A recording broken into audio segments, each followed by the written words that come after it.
Boa noite, galerinha do YouTube.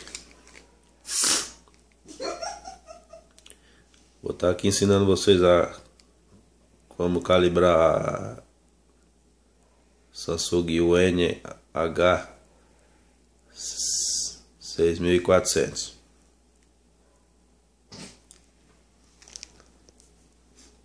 Preste bem atenção que eu vou ensinar só uma vez, viu?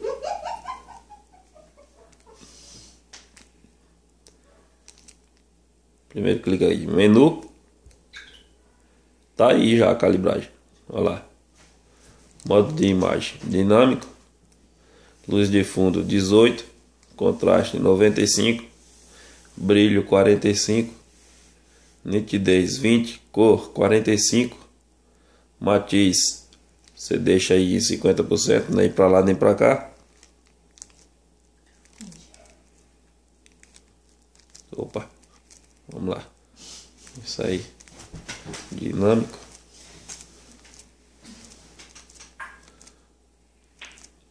O resto você deixa como tá. É isso aí.